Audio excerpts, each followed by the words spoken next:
Hello everybody, welcome back. It's another episode of Mega Project. This one, we're tackling another ancient mega project because this one's all about the Colosseum. Let's just jump in. Before we get started though, if you've got suggestions for future mega projects, let me know in the comments below. Upvote the ones you like, and I might just crack on with those. But for now, the Colosseum.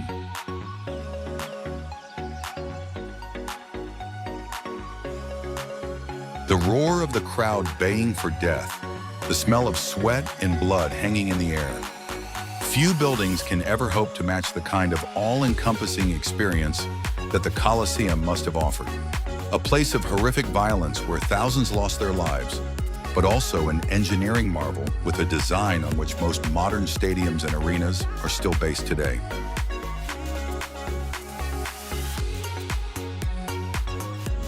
This grand monument of the ancient world still stands majestically. A visit to the Colosseum today couldn't be any more different than what a visitor just under 2,000 years ago would have experienced. The intense bloody combat has been replaced with intense scrummaging for photos. But if you close your eyes and allow yourself to imagine the year 80 AD, you can still feel the ancient presence. You can still hear the beating drums and the rattling of swords as the gladiators enter. Only one of the 7 wonders of the ancient world still stands today, the Great Pyramid of Giza. And while the Colosseum was never held in such high regard, it has now been included in the new 7 wonders of the world, along with Petra, the Great Wall of China, Machu Picchu, the Taj Mahal, Christ the Redeemer, and Chichen Itza. The largest amphitheater ever built was constructed close to the Roman Forum in the Italian capital, Rome. The Forum, once home to a collection of government buildings, is itself a wealth of historical artifacts, but much of it now lies in ruin. Its neighbor, on the other hand, has survived the test of time.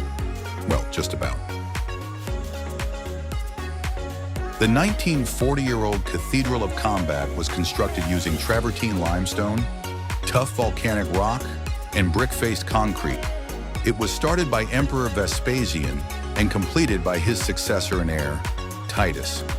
Sometimes known as the Flavian Amphitheater, it had a maximum capacity of between 80,000 and 87,000 spectators, depending on which source you consult, but typically averaged between 50,000 and 60,000 people for a performance. If we take the low estimate of 80,000, only 7 football stadiums across Europe have ever been built with a higher capacity. And this was built nearly 2,000 years ago. It is a location that people continue to flock to in enormous numbers. In 2018, 7.5 million people visited the Colosseum, making it one of the most popular tourist sites anywhere in the world. Unlike many amphitheaters which sprung up across the Roman Empire, the Colosseum in Rome lies smack bang in the middle of the city. This would have been completely impossible had it not been for the Great Fire of Rome, which burned for 6 days and destroyed great swathes of the city in 64 AD. Emperor Vespasian pounced on the opportunity, and the land was requisitioned for the most ambitious amphitheater the world had ever known.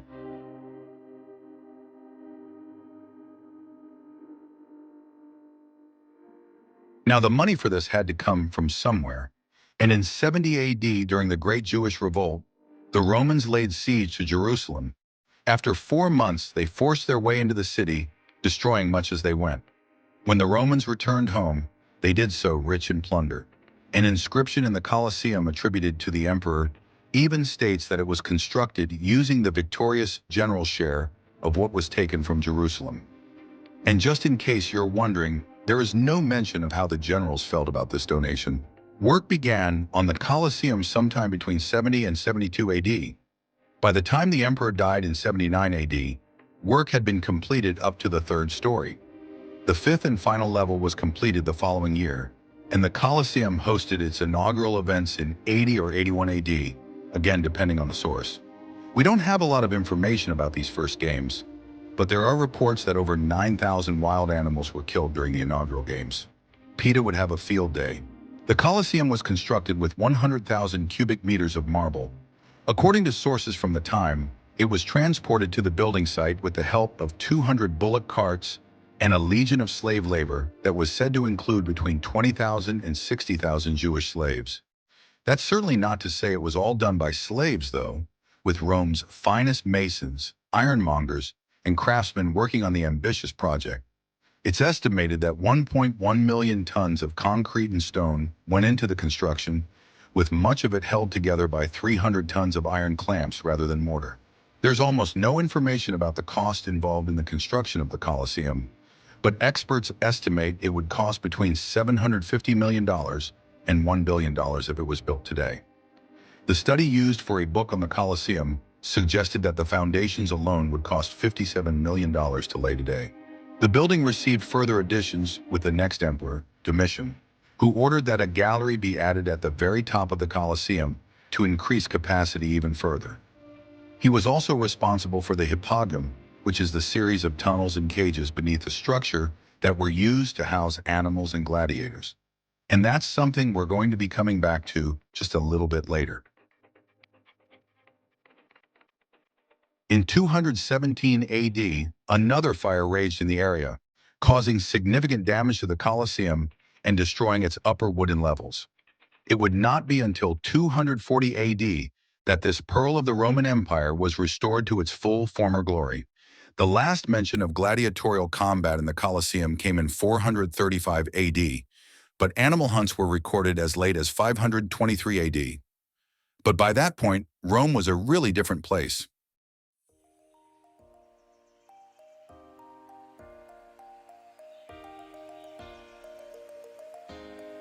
The fall of Rome in 476 AD was a cataclysmic event that profoundly changed Europe. An empire that had stood relatively unchanged for 500 years quickly disappeared. The Dark Ages that followed were dark not only for the lack of written record, but also for the bleak conditions that succeeded the Roman Empire. The Romans were by no means angelic in how they ruled, but their example of education, sanitation, and indeed construction, which had spread throughout Europe, quickly collapsed. Rome itself was sacked mercilessly, but certain buildings like the Colosseum and the Pantheon escaped with miraculous little damage. Perhaps even the invaders saw what magnificent structures these were and kind of felt like leaving them alone. By the 6th and 7th centuries, the role of the Colosseum couldn't have been more different. A chapel was built within its walls, and the central area section was used as a cemetery. Its iconic arches and their natural alcoves became housing and workshops for the local people. In 1349, an enormous earthquake hit Rome, causing the outer south side of the Colosseum to collapse. Much of the fallen stonework was removed and used in other projects around the city. Indeed, some of the marble used in St. Paul's Basilica in the Vatican came from the Colosseum. In the 14th century, a religious order set up residence inside, and, well, they remained there all the way until the 19th century. The Colosseum is an elliptical shape, 189 meters long and 156 meters wide, with a base area of 24,000 square meters, which is about the size of 3 standard football pitches. The outer wall is 48 meters high, about the same as a 15-story building. Interestingly, because of earthquake damage, what we see as the exterior wall today was in fact the original interior wall. In fact, what is visible today is significantly less than what was originally there, which is just another fact that makes the Colosseum even more extraordinary.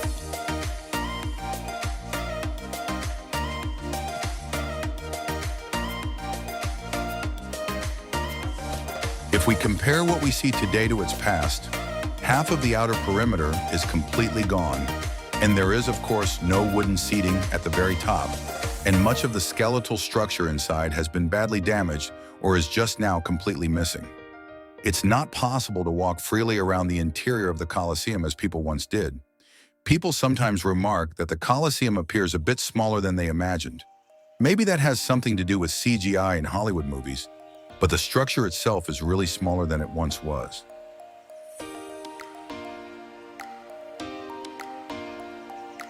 The perimeter of the building originally measured 545 meters. This was larger than it is today because half of the outer wall is missing, but the basic shape is still there. It's now just a bit of a crooked shape. While the central arena is an oval 87 meters long and 55 meters wide, the area is surrounded by a 5-meter-high wall, after which the tiered seating begins. But what we can see is not quite everything.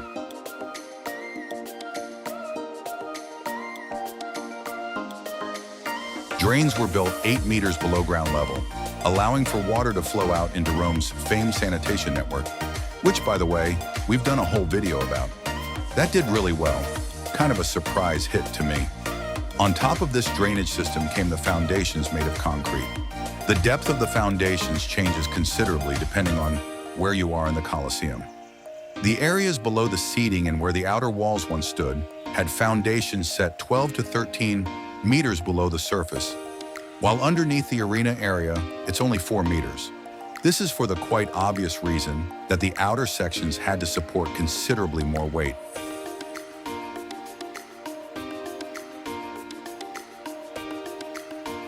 What is particularly surprising about the Colosseum that you might not even think about was how efficient it was as a venue that could accommodate tens of thousands of people. As I said at the start of this video, the Colosseum has provided a blueprint for stadium construction around the world. And while methods and materials have obviously changed a lot, much of the original design actually remains the same.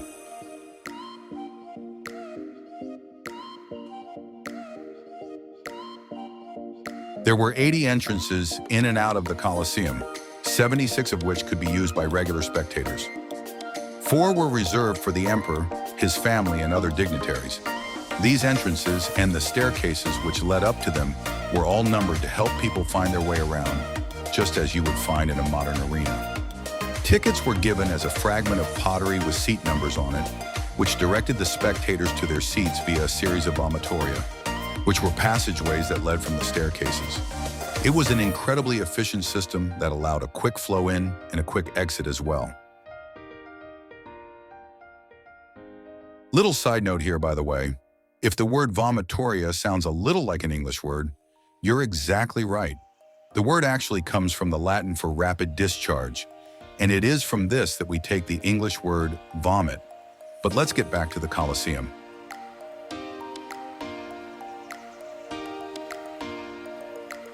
The seating structure within the Colosseum was an excellent indicator of social hierarchy.